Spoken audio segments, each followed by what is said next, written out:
చేస్తే శృంగారం, ఎదురోడి చేస్తే వ్యభిచారం అని వార్తలు రాయడంలో సిద్ధహస్తులైనటువంటి పత్రిక ఆంధ్రజ్యోతి వారు తాజాగా రాసుకొచ్చింది ఏంటంటే 674 కిసాన్ డ్రోన్లు వైసీపీ వాళ్ళకే.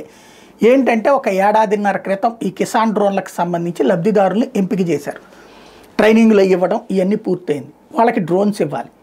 అయితే ప్రభుత్వం మారేటప్పటికి ఆగిపోయింది.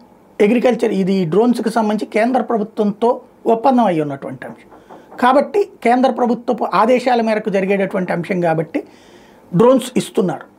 అట్లెట్లా ఇస్తారు, అవన్నీ వైసీపీ వాళ్ళకే ఇస్తున్నారు, అధికారులు చెప్తున్నారు, ఎమ్మెల్యేలను కూడా ఒప్పించండి అని చెప్తున్నారు అన్నటువంటి కోణాన్ని ఆంధ్రజ్యోతి ఇస్తూ తెలుగుదేశం కార్యకర్తల్ని రెచ్చగొట్టడం, తెలుగుదేశం తెలుగుదేశం అభిమానుల్ని రెచ్చగొట్టేటటువంటి వార్త. అంతకు మించి ఏం లేదు. అంటే ఈ రోజున లబ్ధిదారులందరూ ఓన్లీ తెలుగుదేశం కార్యకర్తలని ఒప్పుకుంటారా?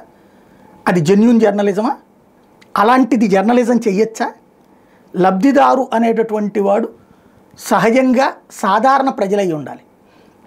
ఆ లబ్ధిదారులు గుర్తించేందుకు పార్టీలు సహకరించాలి.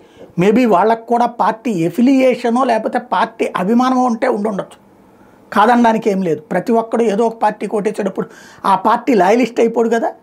ఆ పార్టీకి ఆ రోజున తనకున్నటువంటి అభిప్రాయం అభిమానంతో ఓటేస్తాడు. అంత మాత్రాన వాళ్ళని లెక్కలు కట్టేసేస్తారు. ఇక ఆ లెక్కనైతే కనుక రాష్ట్రాల్లో దేశంలో ఎలా ఉండాలి, ఇక నా పార్టీ వాడు బతకాలి, ఎదుటి పార్టీ వాడు అలా నాశనం అయిపోవాలి అనుకునేటట్టయితే వ్యాపారాలు మూసేసుకోవాలి, వ్యవస్థలు మూసేసుకోవాలి.